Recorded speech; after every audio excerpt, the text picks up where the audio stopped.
بسم اللہ الرحمن الرحیم۔ السلام علیکم، میں ہوں چودھری محمد اشرف گجر۔ ناظرین، کسی ملک کا جغرافیہ بعض اوقات اس ملک کی بہت بڑی طاقت، اس ملک کا بہت بڑا دوست، لیکن وہی جغرافیہ کبھی کبھی اس ملک کا دشمن بھی بن جاتا ہے۔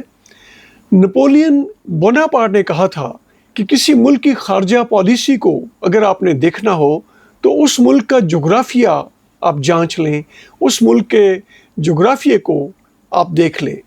جی ہاں، بڑا عجیب لگتا ہے کہ ہم یہ سوال کریں کہ کیا کسی ملک کا جغرافیہ اس ملک کا دشمن بھی ہو سکتا ہے یا دوست بھی ہو سکتا ہے؟ جی ہاں، بالکل، جغرافیہ کسی ملک کا بہت بڑا دشمن یا پھر اس ملک کا بہت اچھا دوست یا اس ملک کی طاقت بھی ہو سکتا ہے۔ اس کی مثال دنیا کے نقشے پہ موجود ایک ملک ہے اور وہ ملک ہے پاکستان۔ پاکستان جو ہے وہ دنیا کا نہایت اہم خطہ اس خطے میں واقع ہے۔ شاید ہی کوئی دنیا کا اور ملک ایسا ہو جس کو اتنا اہم اور اہم ترین محل وقوع ملا ہو جو پاکستان کو نصیب ہوا۔ پاکستان کو اگر ہم دیکھیں اور اس کے نقشے کو دیکھیں تو پاکستان ایسا ملک ہے جو دنیا کے بڑے بڑے ممالک میں اور بڑی بڑی جو اہم محل وقوع ہیں اس میں گھرا ہوا ہے۔ ہمارے مشرق میں ہندوستان، جو کہ دنیا کی سب سے بڑی آبادی والا ملک اور دنیا کی بہت تیزی کے ساتھ ابھرتی ہوئی معیشت والا ملک ہے۔ اور پھر اگر ہم دوسری جانب دیکھیں تو دوسری جانب سائنسی اور معاشی طور پہ جو سپر پاور ہے چین، وہ ہمارے اس طرف واقع ہے۔ اس کے ساتھ ساتھ ایک جانب دہائیوں سے جنگ کی آگ میں جلتا ہوا ملک افغانستان، اور افغانستان کے ساتھ اگر ہم پاکستان کی دوسری جانب دیکھیں ایک ہمسایہ، وہ مشرق وسطیٰ کا اہم ترین کھلاڑی ایران، جی ہاں، وہ بھی ہمارا ہمسایہ ہے۔ لیکن بس یہی نہیں، بات اس سے آگے ہے۔ چین اور افغانستان کے بارڈر پہ ایک 20 کلومیٹر چوڑی پٹی ہے جسے واغ خان کہتے ہیں۔ واغ خان کے دوسری طرف سینٹرل ایشیا کی اسٹیٹس بھی ایک طرح سے ہمارے ہمسایوں میں شامل ہے۔ لیکن بات یہی ختم نہیں ہو جاتی۔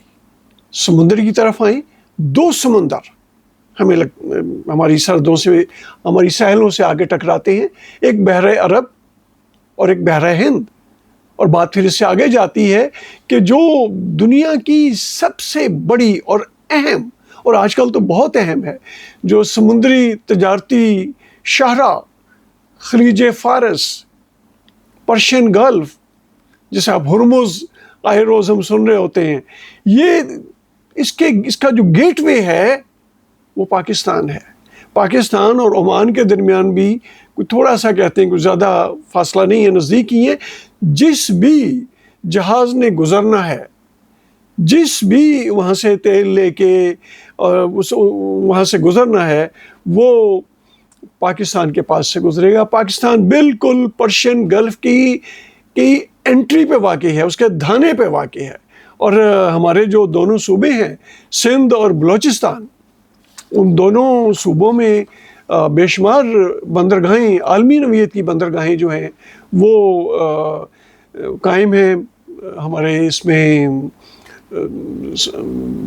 بحر ہند میں اور بحر عرب میں بے شمار بندرگاہیں ہماری فنکشنل ہیں اور عالمی روٹ کے اوپر واقع ہیں۔ اور پھر سب سے بڑی بندرگاہ گوادر، جسے دنیا کی بہترین گہرے پانی والی بندرگاہ تصور کیا جاتا ہے، جہاں بیک وقت سینکڑوں کی تعداد میں جہاز جو ہیں وہ آ کے ساحل پہ لگ سکتے ہیں۔ عام طور پہ سمندری جہازوں کو بہت دور کھڑا کرنا پڑتا ہے اور پھر وہاں سے سامان لوڈ کر کے لانا پڑتا ہے، لیکن گوادر وہ بندرگاہ ہے جہاں پہ سینکڑوں کی تعداد میں جہاز بالکل ساحل کو آگے ٹچ کر کے وہاں پہ اپنی پارک ہو سکتے ہیں۔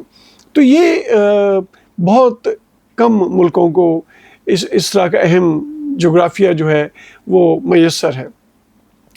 ایک نظر ہم دیکھتے ہیں کہ پاکستان کی جو شاندار لوکیشن ہے یہ، اور جو اتنی اہم جغرافیائی نوعیت پاکستان کو حاصل ہے، یہ نعمت کیسے ہے، اور یہ کیسے جغرافیہ دوست ہے، اور پھر یہ کیسے جو ہے وہ جسے ہم کہتے ہیں جغرافیہ دشمن بن گیا. دشمن ان دی سینس کہ ایک ایسا جغرافیائی جال بن جاتا ہے جس سے نکلنا مشکل ہو جاتا ہے. پاکستان ناظرین دنیا کے 3 اہم خطوں پہ واقع ہے، ان کے سنگم پہ واقع ہے. سینٹرل ایشیا، ساؤتھ ایشیا، جنوبی ایشیا جسے کہیں، جنوبی ایشیا، وسط ایشیا، اور پھر مڈل ایسٹ، ان کے سنگم کے اوپر پاکستان واقع ہے.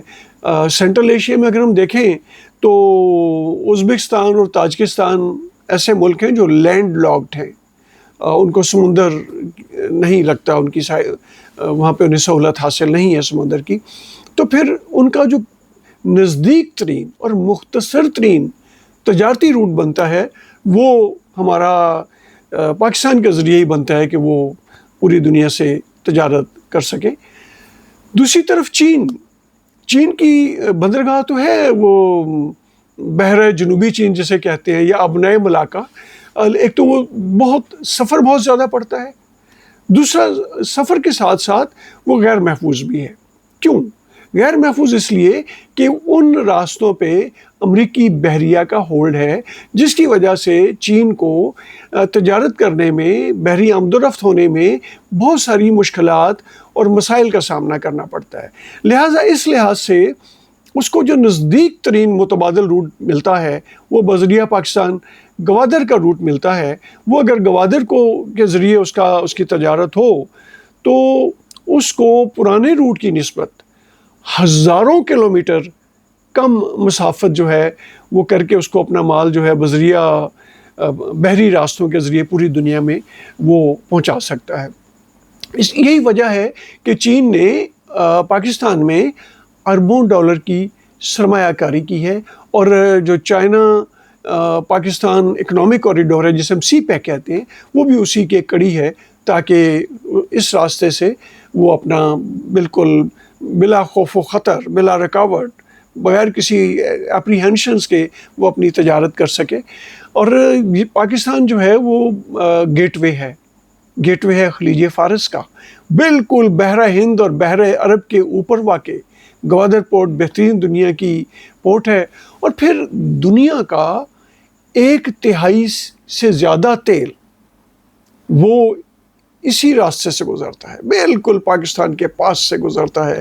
اس لحاظ سے اگر یہ کہا جائے تو غلط نہ ہوگا کہ پاکستان عالمی توانائی کی جو سپلائی لائن ہے نا، اس کو کنٹرول کرنے والی پوزیشن میں بیٹھا ہے. اگر یہ پاکستان نہ ہوتا، کوئی اور ملک ہوتا، کوئی سمجھدار ملک ہوتا، اس کے ملک تو خیر سمجھداری ہوتے ہیں، حکمران جو ہیں وہ تھوڑے ان کے ساتھ مسائل ہوتے ہیں.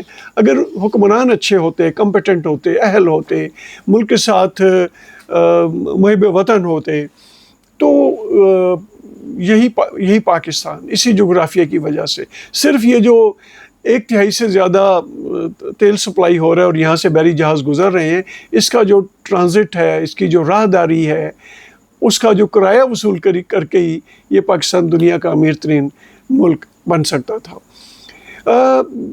پاکستان بدقسمتی کے ساتھ ہمارے چونکہ پڑوسی ہندوستان ہے، اور پھر جموں کشمیر کا مسئلہ، ہم انڈیا کے ساتھ 4 اور اگر کارگل بھی ملا لیں تو 4-5 جنگیں ہم جو ہیں وہ لڑ چکے. ہمارا تمام بجٹ، بیشتر بجٹ، زیادہ تر بجٹ جو ہے وہ ترقیاتی کاموں کے بجائے ہمیں دفاع پہ خرچ کرنا پڑتا ہے تاکہ ہم اس جارحیت سے محفوظ رہ سکیں. انڈیا کے ساتھ ساتھ دوسرا مسئلہ آ جاتا ہے افغانستان بڑے طویل عرصے سے گریٹ گیم کا حصہ رہا. جب روس نے حملہ کیا تو چونکہ امریکہ کے مفادات جو ہیں اس سے متاثر ہوتے تھے، اور ہم پہ امریکہ کے بہت زیادہ ظاہر ہم ان کے زیر اثر ہیں، تو امریکی زیر اثر ہونے کے ناطے ہمیں اس جنگ میں فرنٹ لائن کا کردار ادا کرنا پڑا، اور اس سے ہمیں بہت نقصانات ہوئے. پہلے بھی ہماری معیشت بہت اچھی نہیں تھی، ہماری معیشت ڈے ون سے ہی بیچاری نازک موڑ پہ رہی ہے، لیکن یہ جو افغان جنگ ہوئی اس نے ہمیں بہت نقصان پہنچایا. لاکھوں کی تعداد میں مہاجرین، ان کا بوجھ برداشت کرنا پڑا. بیٹھی ہوئی معیشت مزید بیٹھ گئی، بری معیشت مزید بری ہو گئی، اور آج تک ہم سنبھل نہیں سکے. اور پھر جن کی خاطر ہم نے اتنی قربانیاں دیں، پورے ملک نے، پوری قوم نے، کہ 40 لاکھ سے زیادہ ہم نے مہاجرین کو سنبھالا، وہ بھی ہمارے نہیں بنے، وہ بھی ہمارے دشمن بن گئے. پھر کلاشنکوف کلچر آ گیا یہاں پہ، دہشت گردی ہو گئی، معیشت ہماری اس کا بیڑا غرق ہو گیا، امن و امان کے مسائل پیدا ہو گئے. پاکستان جو ہے اس کو جو سپر پاورز کی امریکہ اور چین کے جو کھینچا تانی رہی، اس سے بھی بہت نقصان ہوا. پاکستان کے معاملات میں امریکی مداخلت بہت زیادہ رہی، اور ہماری حکومتیں بھی مستحکم نہیں رہیں.